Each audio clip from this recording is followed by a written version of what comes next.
আজকে প্রথমবারের মতো নোয়াখালীর বিখ্যাত পিঠা খোলাজা পিঠা শেয়ার করব আপনাদের সাথে এবং আমি প্রথমবারে কতটুকু পারলাম সেটাও আপনারা দেখে নেবেন। আর আশা করি এই পিঠাটা একবার দেখলেই সবাই তৈরি করতে পারবে, হয়তো একটু কম আর বেশি অবশ্যই হবে, তবে এই পিঠাটা এত মজা সত্যি আগে জানা ছিল না।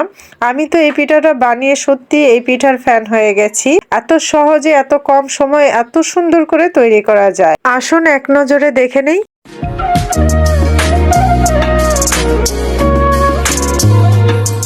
আসসালামু আলাইকুম, ওয়েলকাম জানাচ্ছি আবারও একটা নতুন ভিডিও দেখার জন্য। আজকে নোয়াখালীর ঐতিহ্যবাহী খোলাজা পিঠা বা খোলা জালি পিঠা নামে এই পিঠাটি শেয়ার করব।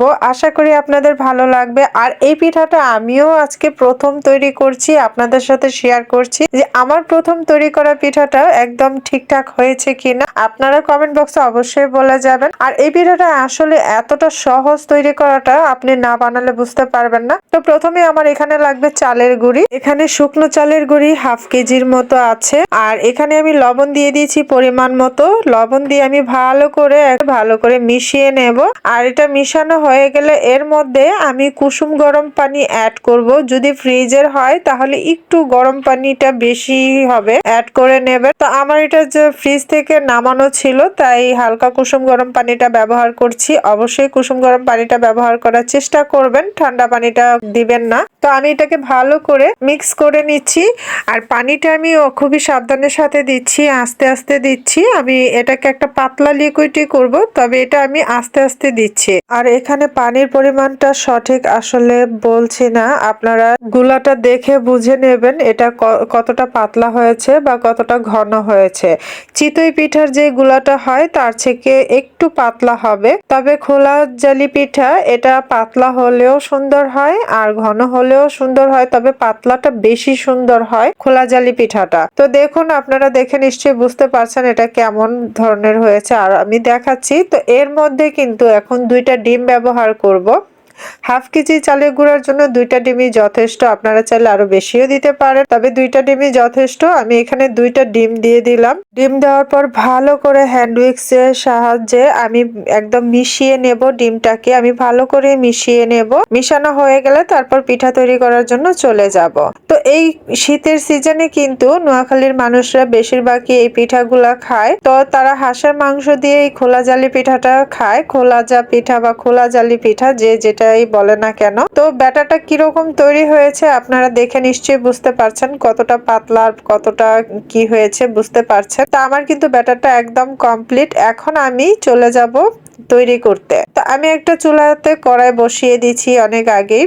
তো আমি এখানে পরিমাণ যতটুকু পরিমাণে দেওয়ার দিয়ে আমি এরকম সুন্দর করে ঘুরিয়ে দিচ্ছি। দেখুন, ঘোরানোর সাথে সাথেই কিন্তু ছিদ্র ছিদ্র হয়ে আসছে। তো আমি যেহেতু প্রথম তৈরি করছি, হয়তো বা সবার মতো অনেক বেশি ছিদ্র হচ্ছে না, কিন্তু কমও কিন্তু হচ্ছে না। আপনারা নিশ্চয়ই দেখতে পাচ্ছেন যে অসংখ্য ছিদ্র ছিদ্র কিন্তু হয়ে গেছে। হয়তো বা একদম পারফেক্ট নোয়াখালীর পিঠার মতো অনেক বেশি ছিদ্র হয়নি, তবে আমি প্রথম বানিয়েছি সেই তুলনায় কিন্তু অনেকটাই ছিদ্র হয়েছে আর অনেকটাই সুন্দর হয়েছে।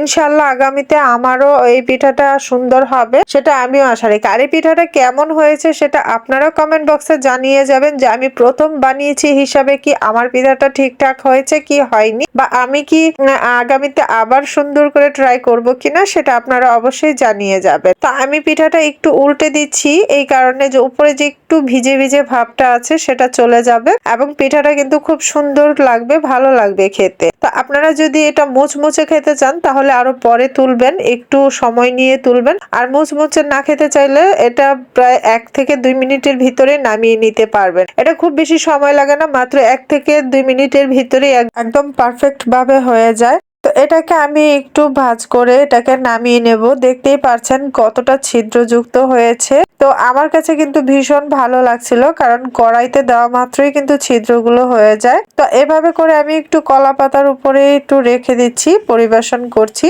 তো আমি আবারও একটা শেয়ার করছি আপনাদের সাথে। দেখো, কড়াইতে দেওয়ার সাথে সাথে কিন্তু অসংখ্য ছিদ্র হয়ে যায়। তো এই বিষয়টা সত্যি আমার কাছে খুবই ভালো লেগেছে। তো এটা কিন্তু মাংস, যে কোনো মাংস দিয়ে খেতে ভীষণ ভালো লাগে এবং ভর্তা দিয়ে খেতেও ভীষণ ভালো লাগবে। তবে নোয়াখালীর মানুষরা বেশিরভাগই এটা হাঁসের মাংস দিয়ে খেয়ে থাকে এই শীতকালীন সিজনের মধ্যে, কারণ হাঁসের মাংস দিয়ে খেতে নাকি খুবই ভালো লাগে। তো যাই হোক, আমি তো হাঁসের মাংস খাই না, সেটার স্বাদ চাইলেও বুঝতে পারবো না।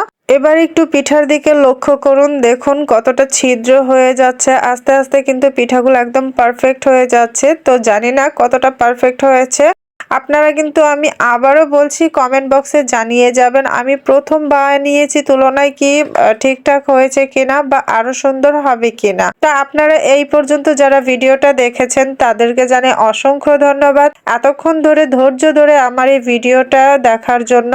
আমার ভয়েস বা ভিডিওতে যদি কোনো ভুল ত্রুটি থাকে বা আমার কোনো কথায় যদি কোনো ভুল ত্রুটি থাকে অবশ্যই ক্ষমা দৃষ্টিতে দেখবেন। আর আমার ভিডিওটা যদি ভালো লাগে একটা লাইক করে দিতে ভুলবেন না, আর ভিডিওগুলো একটু কষ্ট করে শেয়ার করে দেবেন যাতে আপনাদের এই বোনটির একটু উপকার হয়। তা আমি কিন্তু একে একে করে অনেকগুলা পিঠাই তৈরি করে নিচ্ছি, এভাবে করে আমি অনেকগুলা পিঠাই তৈরি করে নেব।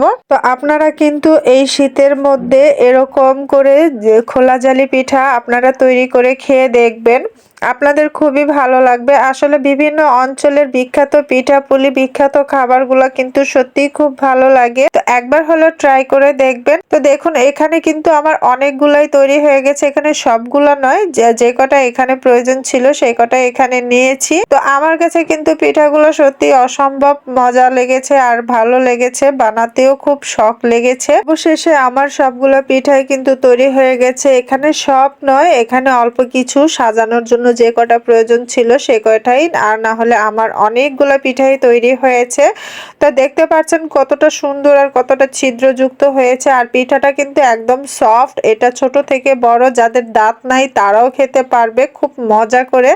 এটা কিন্তু শক্ত না, আর শক্ত করতে চাইলে সাথে সাথে খেতে হবে, বেশিক্ষণ চুলার উপরে রেখে খেতে হবে, তাহলেই কিন্তু মুচমুচে হবে। আর এটা কিন্তু এরকম নরমই খায় সবাই বিশেষ করে। তো দেখুন এটা হাতে চাপলেও কিন্তু ভেঙে যাচ্ছে না, কিছু হচ্ছে না, কতটা সফট আর কতটা সুন্দর। এটা চিপচিপাও কিন্তু না। তো বন্ধুরা আজকের এই রেসিপিটা কেমন লেগেছে, এই খোলা জা পিঠাটা তোমাদের কাছে কেমন লেগেছে নিশ্চয়ই কমেন্ট বক্সে জানিয়ে যাবে। প্রথম হিসেবে কেমন তৈরি করলাম আমাকে অবশ্যই জানাতে ভুলবে না। তো আজকের মতো এই পর্যন্তই, আবারও দেখা হবে নতুন কোনো ভিডিওতে। আল্লাহ হাফেজ।